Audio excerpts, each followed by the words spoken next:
All right, so this meeting of the Barnstable Infrastructure and Energy Committee is being recorded and will be posted for future viewing on the Town of Barnstable website under Mass General Law, Chapter 30A, Section 20. Anyone else desiring to make such recording or transmission must notify the chair. And with that, I will turn it over to our chair, Barry Scheingold. Thank you, Kelly. We have a special guest today, Ethan Parmenter, who's a Falmouth High School student, and we'll be talking about his composting program. Jane invited him to the meeting, and before I hand it over to Ethan, I'll just ask Jane whether you have any comments or any special introduction that would be helpful for us. Thank you. Ethan and I both attended the Big Blue conference that was put on by the Blue Economy and the Chamber of Commerce, and he was very energetic, meeting a lot of the people there and reporting, I think, for your high school paper. Is that right? And I happened to find out that he was from Falmouth and interested in, since we'd just been talking about the Falmouth schools and their food composting, I asked him if he had been involved in that at all, and he had some good information to share. So I thought it'd be worth hearing from him. Thanks for joining us. He's got about 2 weeks left of school. And he'll be a junior in the fall, right? Is that right? Okay, good. Great. All right. Ethan, why don't you just let us know how you've been involved? I think you mentioned that you were in the environmental club, I believe, and you were trying to use some of the food composting on site. Yeah. Well, most of the compost that we collect actually goes to a local company known as Black Earth Composting, and they distribute it throughout New England to different ecological firms. They're based in Gloucester, Massachusetts. But other than that, apart from that, we also have a robust agricultural program, one which I am privileged to be a part of, known as the Race, Climate, and Food Initiative, which has a greenhouse on site and actively is growing food for our cafeteria. And we also utilize some of that compost along with whatever is left over from what we produce to grow food at our own school. So we're trying to make it as sustainable as possible. In addition, we also have we have two different clubs, the gardening club and the ecology club, which work in tandem with this class, and they're also out there growing things.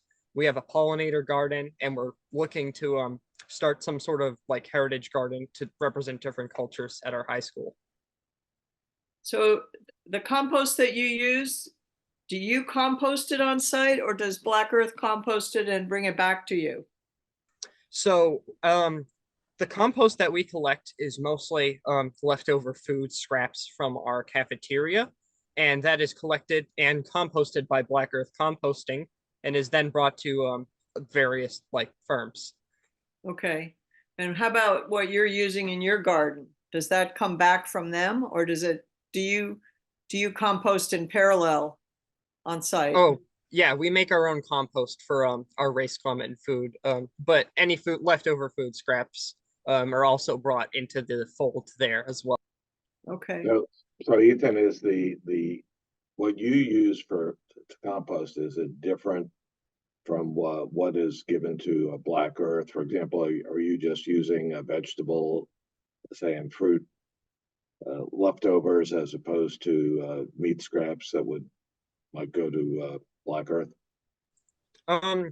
Primarily, as I was saying, primarily the compost for the Race, Climate, and Food Initiative is whatever's left over from what is grown there that is not edible anymore. For example, we just composted a lot of our radishes, which have gone to seed, and those aren't edible anymore, or not very desirably edible anymore. So those were composted, but along with like whatever Black Earth composting themselves doesn't take, we try and incorporate as well, just so nothing is wasted.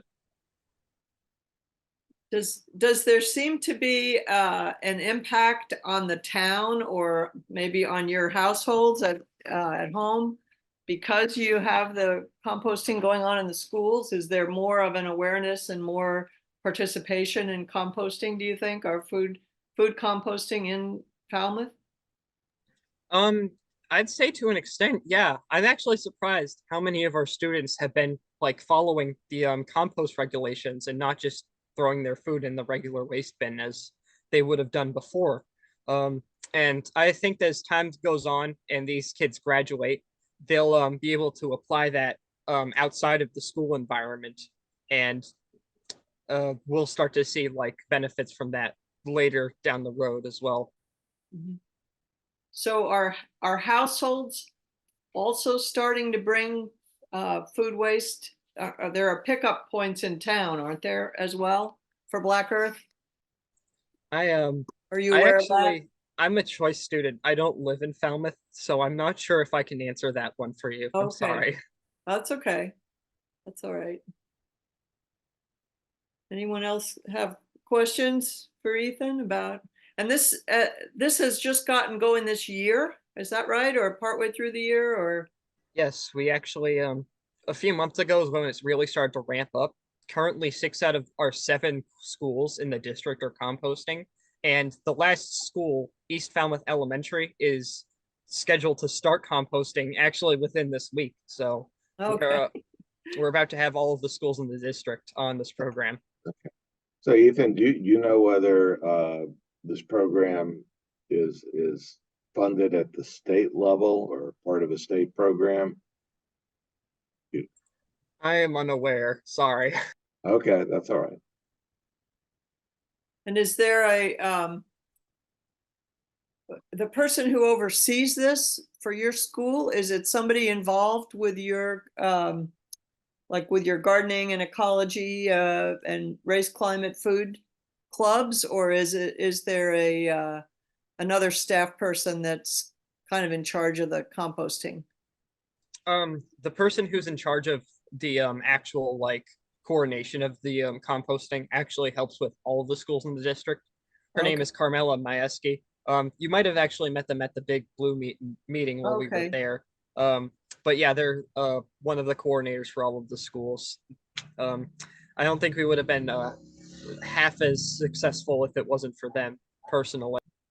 Okay. Great.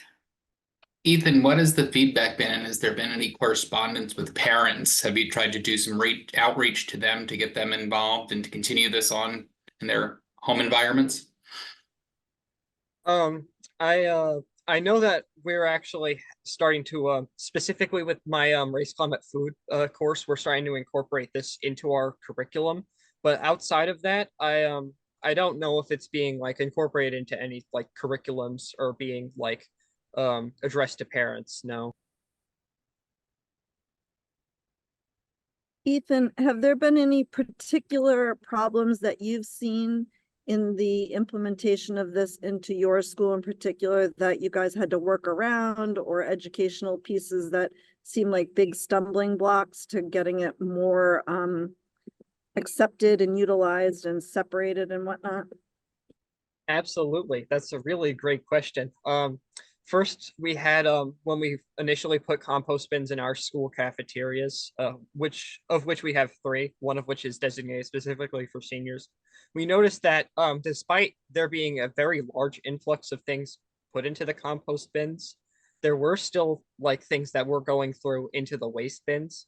So we have since redoubled our efforts to like put more signage around the school, kind of notifying students that food scraps and food waste and like biodegradable materials, such as eggshells, I don't know why they'd be in the school, but hey, are compostable and should be composted. We're even actually trying to implement this in the culinary space as well, since we have a culinary program which also generates food waste. And do you use compostable paper napkins or compostable dishes, or do you guys have dishes that are washed, or? At the moment we're on just paper plates and napkins, and plastic utensils, but that's something that I've definitely been, me and some other students have been very vocal about changing. You know, I just returned from Europe yesterday, and what I'm seeing is instead of plastic silverware, it's wooden silverware. Maybe it's bamboo or some other wood. I don't know if that's due to regulations or just practice. But that's at least what I experience as fairly common. Is that something that you're looking into?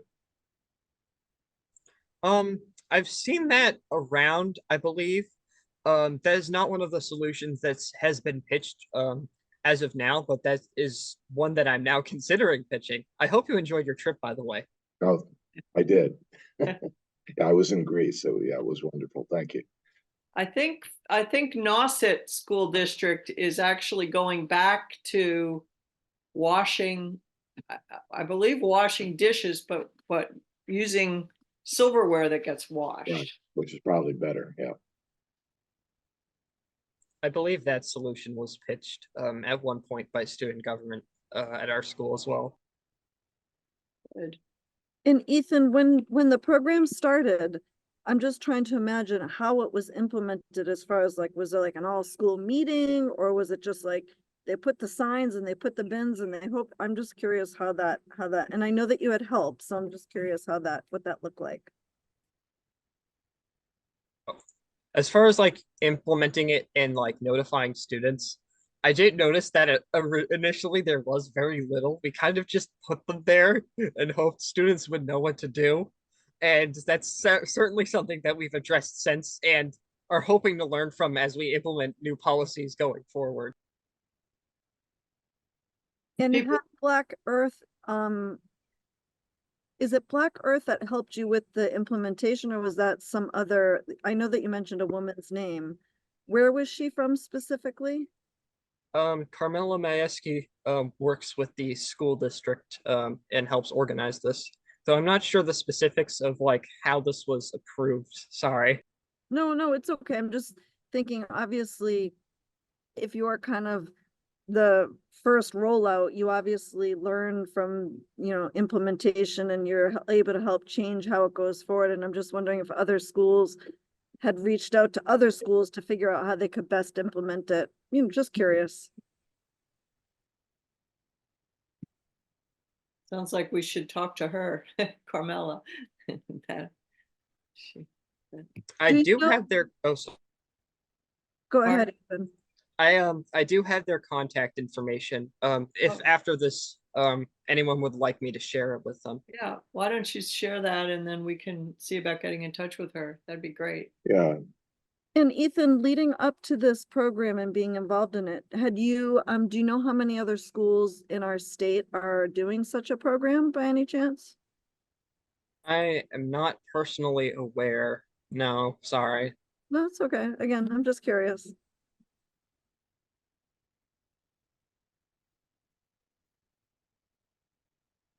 Well, any other questions or thoughts? I would just say, Ethan, you've done a great job of explaining the program and answering the questions. And we're really delighted that you've joined us. So yeah, if you could, follow up with Jane and maybe get Carmela's contact information, and we can pursue this further on our own. Any other comments or questions? I hope you'll come back and tell us in another 6 months how it's going. I would love to. Yeah, thanks for joining us. Appreciate it, Ethan. Yeah, Thank you so much for having the me. moments. Yeah, Okay. it's great stuff. Great Thank stuff. you, Ethan. Take care. Yeah. Bye-bye. Well, that was great. Well, good. Why don't we, Kristen, I know you came on just a few minutes late, but we do have a quorum. We were just doing some introductions, really. So let us go to the meeting minutes for the last meeting. I reviewed the minutes. They look good to me. Does anyone have any comments or questions? They look good to me too. All right, do I have a motion to approve the minutes? So moved. Okay, I'll second it. All in favor of approving the minutes? Aye. Aye. Okay. Anyone opposed? Okay, John, the mi- are you I opposed? just, I'm not opposed. I wasn't at the meeting, so I Oh, don't, okay. I should probably abstain from the vote. Okay. All right. Okay, well, with that, the minutes are approved. So we were going to the next thing, talk about new member appointments. And I guess William Beal is the other new member. At the last meeting we had, we talked about Christopher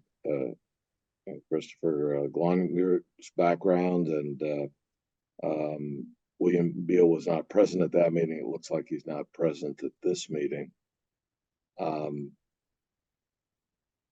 Chris, and I'll just ask, do you know whether he's been sworn in?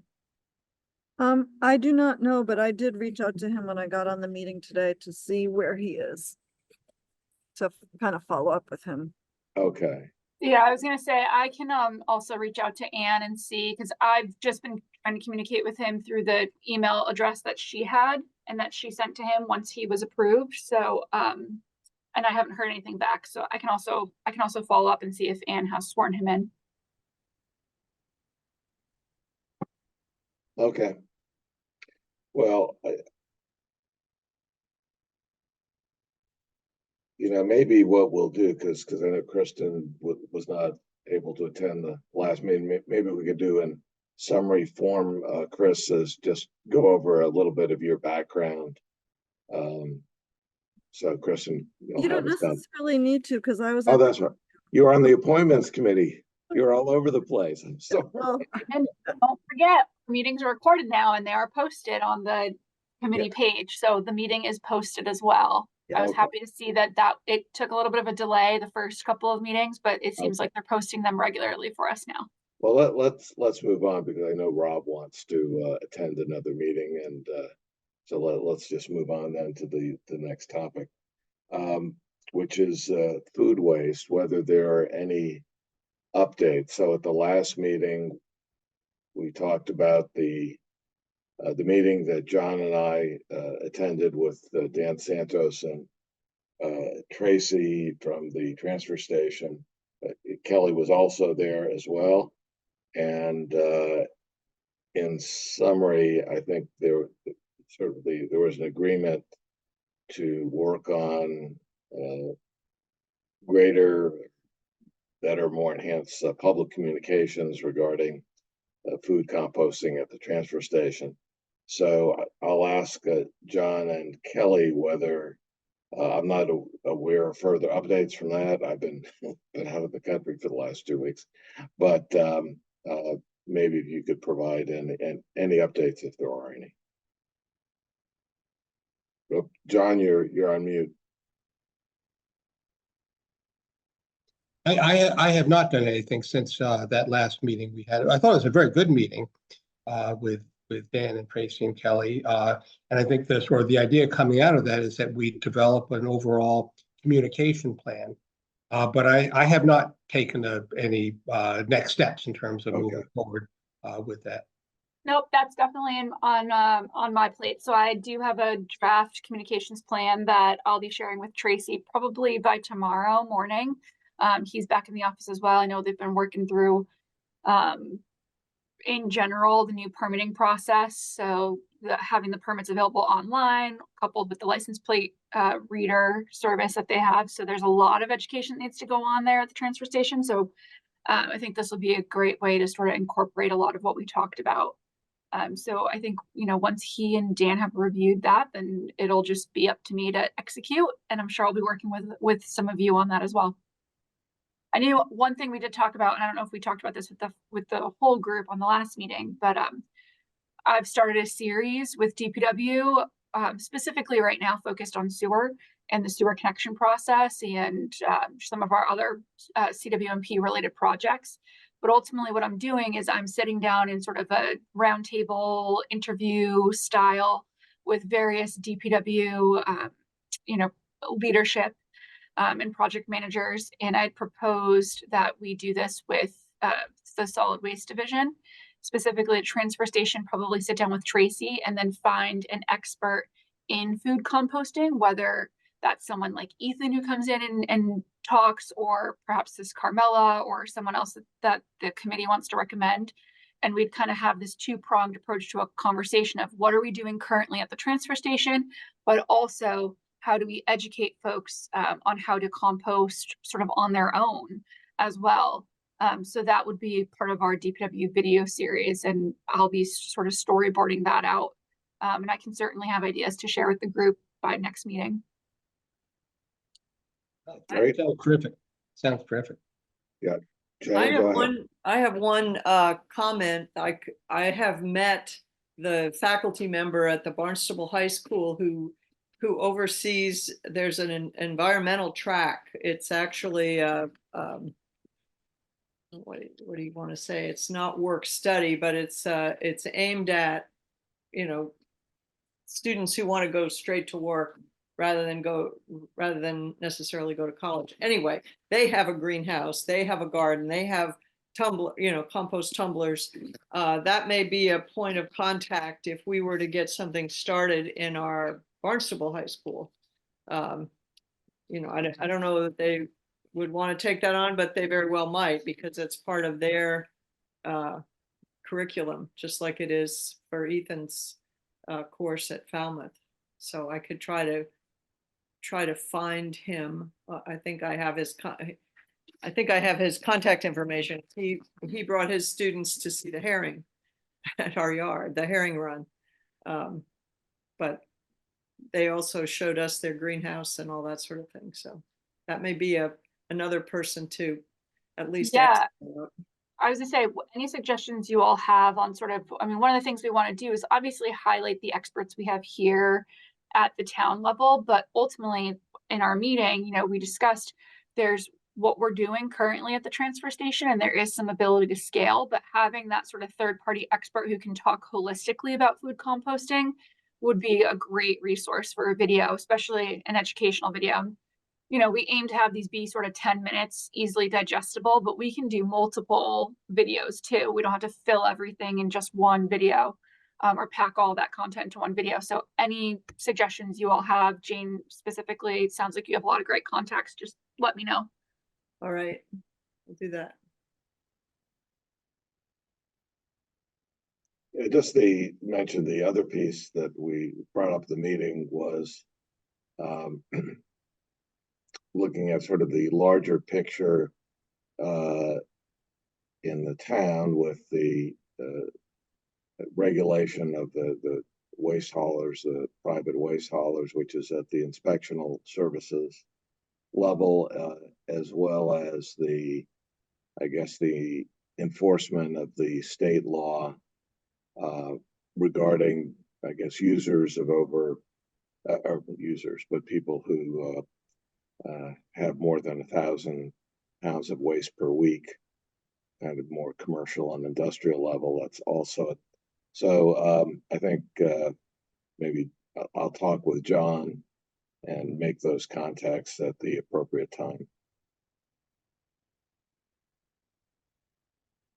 I guess the other thing, there doesn't seem to be any overall planning level about dealing with food waste or sort of waste as a whole. To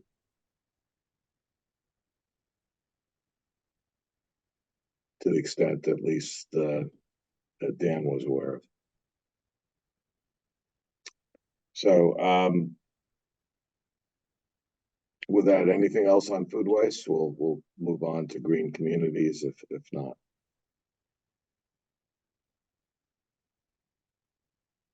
Okay. Again, I don't have I have one update. So I've been in touch with the someone on the Falmouth Energy Committee, who I know. We've been trading voicemails, but I hope to catch up with him over the course of the next few days. I'm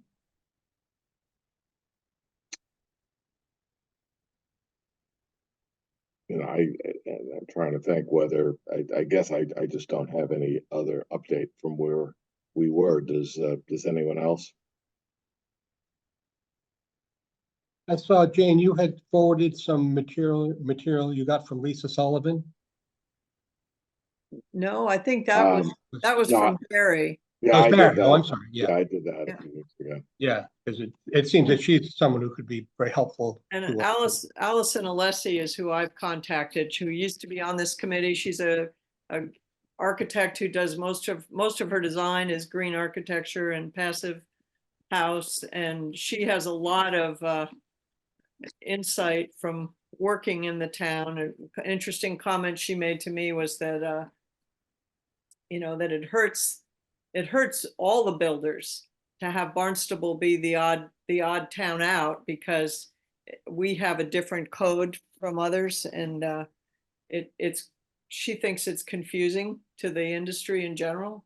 But she also is happy to come. She'll come and talk on the 10th of June. And I think she was also offering to bring the person that works most closely with her, the HERS rater, the energy rater that she works with.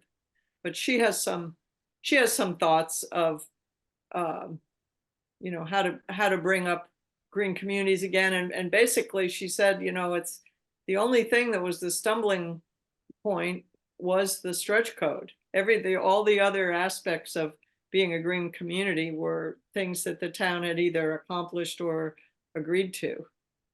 So yeah, and just this is a few weeks old, but I did ask Dave Anthony to document the I guess the 3 criteria that the town has met, having to do with zoning for solar and wind projects, permitting timeline. I think there was one other.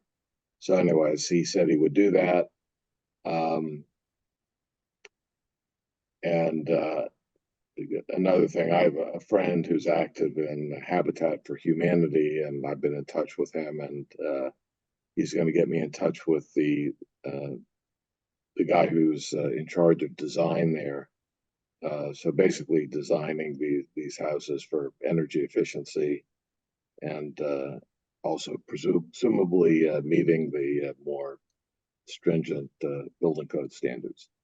So I hope to have something for the next meeting, and he's potentially another speaker, because they're doing it in practice. mm-hmm.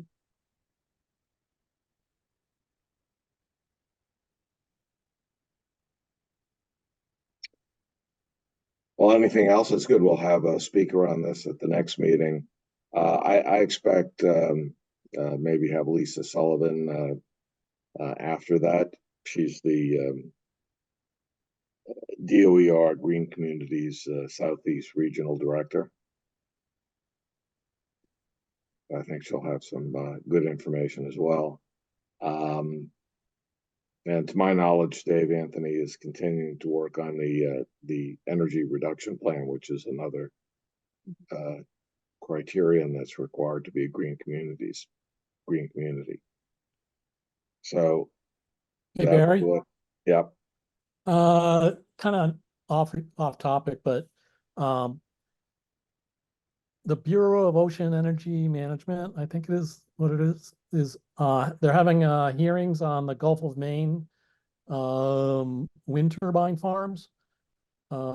Maine they're bidding for a lease off of, well, they say it's off of Portland, but it's pretty far out, about having floating turbines. I guess they're going to do some research on that. But they're also having this Friday, it's basically all day up in Plymouth, a meeting on the leases that they're going to do out Gulf of Maine. But if you look at the map, it's really like due east of Truro and Wellfleet. And I haven't heard any word about that in the Massachusetts press. So, it's just letting everybody know.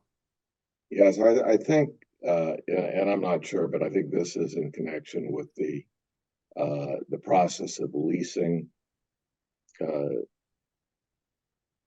in the Gulf of Maine. And I thought it was frankly further north, but it's deep enough that floating turbines, as Rob has mentioned, is kind of the suitable technology for it. And it's been done in a time frame that's significantly behind the Rhode Island and Massachusetts leasehold areas. Does that make sense with you, Rob, from what you know? Oh, yeah, and they're just they're in just the bidding for the leases right now, and I Right. think the thing on Friday is kind of an overall structure of it and how it's going to work and stuff. They're nowhere near getting ready to build. Right. I imagine Maine, I don't know if it's a state or the University of Maine is doing the research project, but I imagine that would take 3 or 4 years to prove out. So, okay. Well, thanks. Is there, just going back to green community, anything else, or Well, just that in terms of our timeline or our process, I think it's good for us to get updated and have the speakers and become knowledgeable ourselves. And then, Kristen, I'm wondering, does it make sense to propose that there be a workshop for the town council prior to bringing this up for vote again? It just seems to me that this is not an intuitive thing to understand in terms of the stretch code and that sort of thing. Do you think it's worth that, or do you sense like something that we would propose for September for the town council before a vote, or do you think that there's enough positive movement or thinking within the council to just I think you're gonna wanna give it a history and an education because we have new counselors. okay. I mean, unless it's something that the previous iteration that if that previous iteration that's on tape is something that you want to base a vote on, I guess you could ask the town council to, this is the date, the time of the information, and we're bringing this item forward. So, I mean, I think, Probably better to have some kind of informational thing, whether it's an entire workshop. It seemed to me that was worthwhile. That's been worthwhile on the topics that you've done already this spring. There's just a lot of material that you can't necessarily absorb on your own or during a regular meeting, I think. how much time do you think you would want to present for? Yeah, I mean, let me sort of jump in here. There are a couple things that are different from 3 years ago. Was brought up. One is the stretch code is different because it gets updated every few years. There's a requirement for a new energy plan. So enough will be different. I tend to, I mean, what's behind Jane's questions are, should there be some more information or sort of a greater amount of information provided to the town council than may be normally the case, because some of this is can be complex. So, my sense is when we get into it a little bit further, I think that would be the appropriate time to have that discussion because we'll have a better sense of the substance of it. Yeah. Well, no, I think you definitely need more information. I guess my point of asking Jane the question, or the group here at large, is, did you think what you already presented was sufficient or not? Oh, And if not, like, I mean, I'm just trying to get a sense of It wasn't I'm really, I imagining it's didn't, probably not the same, but I didn't want to make that assumption. So, I mean, I think if you're gonna ask ask us to vote on something and it's something that's complex and complicated that, needs more time, then I think that we should probably devote the time to it before we make a big change that impacts how business is done in the Right. town. So be it, I don't know if it's a full workshop or we carve out. That's what I'm saying. And you might not know how much time, but is it a half an hour? Is it 20 minutes? Is it 45 minutes? Is it 3 hours? I mean, obviously you'll all know that, but I think the more information you provide, the better, because I think this council seems to want to understand what's going on before we just do this and say aye. Sure. yeah. And I think also, and frankly, this is what Lisa Sullivan advised me when I talked to her, that it would be good to have a discussion with Brian Florence, who would be in charge of implementing it, before we go to town council. So So have you met with Brian Florence recently then? no, that's something that we would do. I think at this point, we're trying to educate ourselves.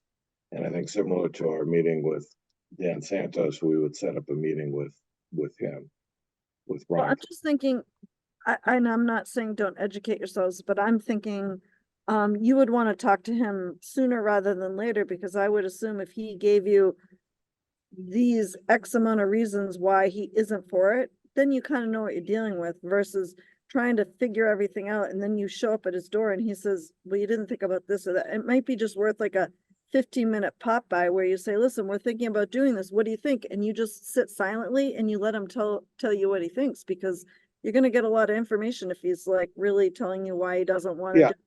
Yeah, so we know from, to yeah, we know from before that he was not favorable. Well, and we know, but it may have changed, I have to say, I met with him on a resident issue and, I really appreciated what he had to say. I mean, they're working on some policies and procedures for enforcement, so maybe things are changing. He's been in his position longer. I think he's gonna be looking to town council to have more, monies appropriated for enforcement. So maybe this is a good time to kind of get in on the ground floor and say, is this something that's possible? What do you think are the sticking points? Isn't possible? What will we need to do? Who do we need to hire for enforcement? I just think, you want to have that conversation now.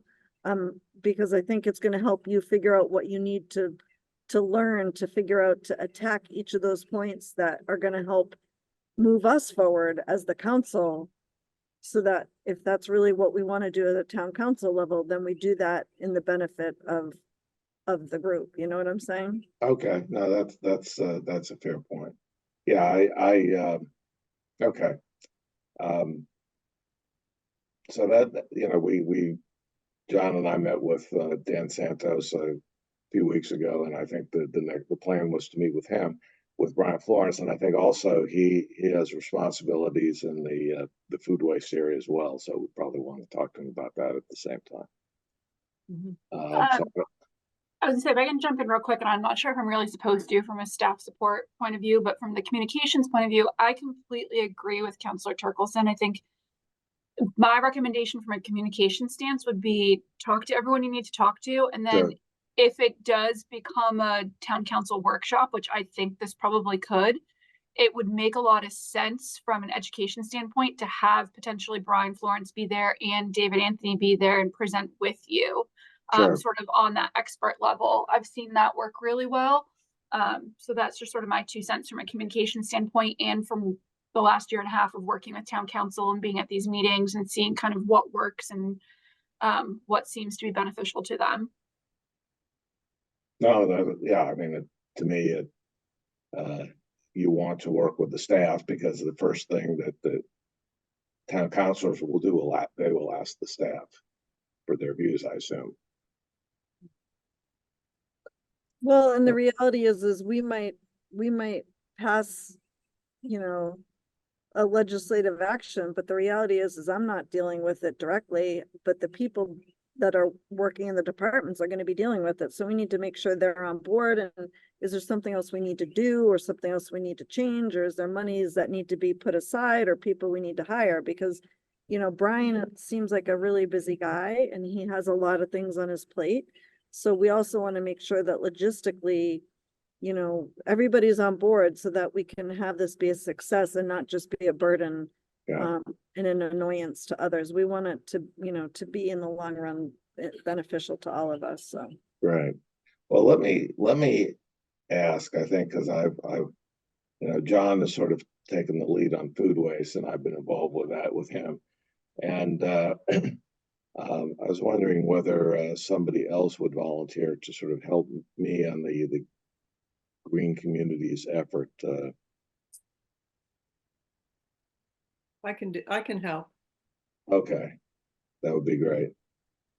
Okay, great. Well, thank you, Kristen and Kelly, for your suggestions. They're good, and we'll move forward with this.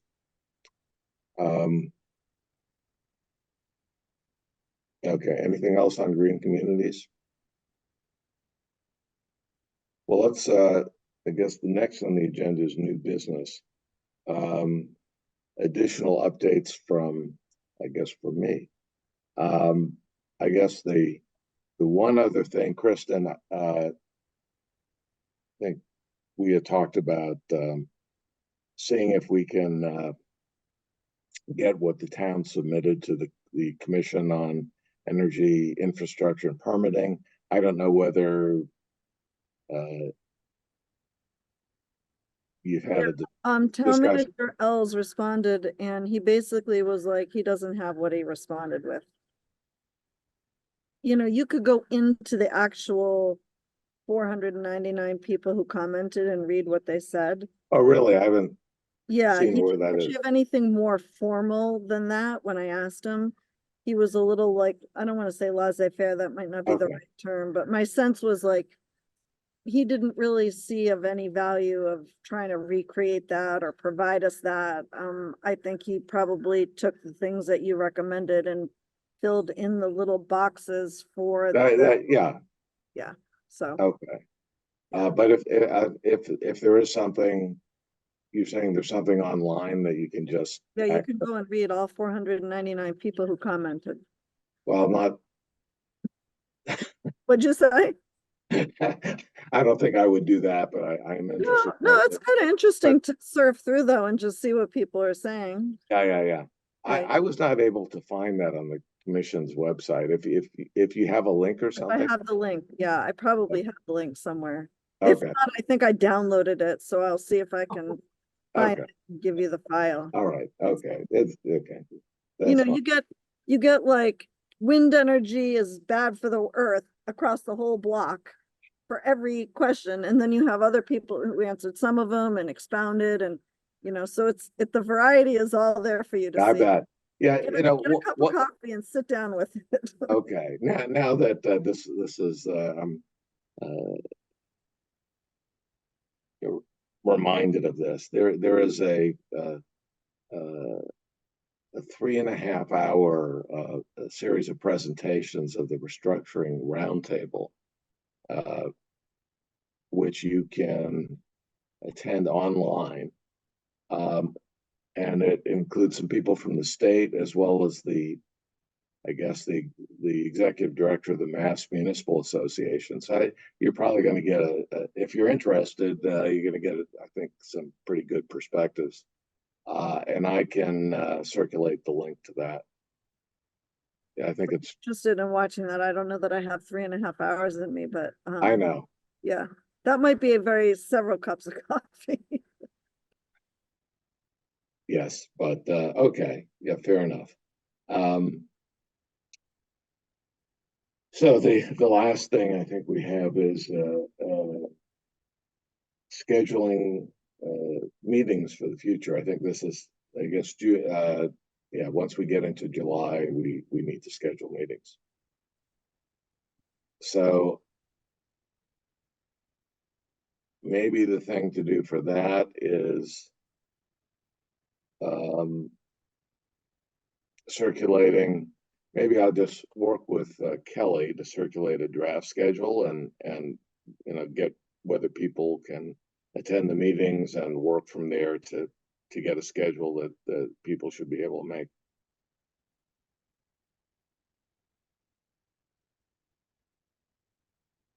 Any other comments on that? And I think we'll try to keep to the, the Mondays. And I think I've mentioned in prior meetings, I am a member of a board that has conflicting Monday meetings that I like to attend. But I'll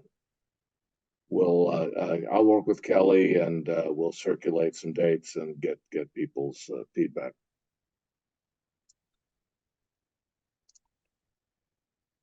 I think sometimes we've cut back to just once a month, depending on how busy people's summer schedule is. We have family coming in August, so it'd be hard for me to make 2 meetings in August. I could probably make 1, but but we can figure that out as you circulate around different dates. I thought if we met once in July and once in August, that might be sufficient. That is kind of how town council does it too. So kind of fits with the way, or at least they did last year. I don't know if that's happening this year, but fits with a lot of the sort of summer programming that tends to happen. And all right. a little bit off topic, but I was looking at the files. Does anybody else want the files? Do you want me to send the CISP files to Kelly and then she can just distribute them? And if anybody wants to look at them, you can check them out. Okay. Great, thanks. What are the CISP files? Those were the comments on the wind, were they? Yeah, Okay. citing, yeah. Oh, I think, sure. I'll just send them to Kelly and she can just, That's fine. Okay. she can distribute them and anyone wants to look at them. You can. Yeah, it sounds like it might be interesting. I don't know if it'll be all Honestly, 499, but there's only about 500 of them. It won't take you that Yeah. long. Okay. So the discussion, the agenda for the next meeting, I think we're really talking about the same things with food waste and green communities. And we'll have guests. We'll have Allison and maybe one other. That's Yeah, right. Jim, let me know if I need to send that meeting invite to anyone else. I did send it to Allison and she accepted, but if anyone else needs it, or if you want to forward it, however works best for you. Thanks. But I will prepare the agenda probably this week or so. And once Barry approves that, I will send it to the full group as well. So anyone else that we're inviting to the meeting, I'll make sure they have a copy of it.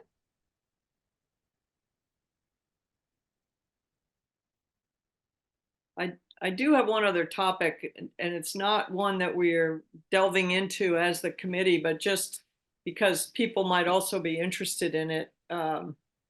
With the water, the surface water challenges, I thought it was a very good workshop that the town council had last week, and there are a couple upcoming meetings that are free and that are informative if people are interested in other ways of dealing with wastewater, either because they're never going to get sewers or they're not getting them quickly. There's a Wacoit Reserve is having a urine diversion information session this Thursday evening. That's free. I believe it's 6 to 8 o'clock, 6 or 6:30. And then they're also hosting a free full-day conference called the Wacoit Reserve Research Cape Coastal Conference on June 18th. That's a full day, and it's not just on septic, but on the state of the waters from their perspective. So those are both interesting and informative meetings coming up that are free, that are close. do you have the information on those? I can send those out. Yeah, that does. I think it's an interesting topic. Yeah, they're both good. The one this Thursday night is specifically on urine diversion, including the Green Center from Falmouth and Brian Horsley from Mass Tech, and then some folks that are using different types of urine diversion plumbing. And then on the 18th of June, it's a full day meeting at the Emerald Conference Center. I do have the information on the May 30th meeting, so I can send that, but Jane, if you have anything else on the 18th of June, just let me know. Okay. Yeah, I'll send that to you. Right. Also, And- on that note, June 13th, there is going to be another special town council meeting, and that will be specifically on the technical side of the comprehensive wastewater management plan. Right. So I know we'll be working on that, a lot of us here at DPW, and I'm not sure who else may be speaking, but for anyone who's interested on a sort of broader technical look at the CWMP, that will be on June 13th. And that one is another one where, sorry, I should add this, that the special town council meetings where you can submit questions ahead of time. They'll be, I'm sure before our June 10th meeting, I'll be able to share some more information, but the meeting is physically closed to the public. So there's a link for everyone to view online. If you've done it in the other special town council meetings, you're familiar with that. So once that information comes from the town communications team, I can share that with the group as well. Thank you. All right.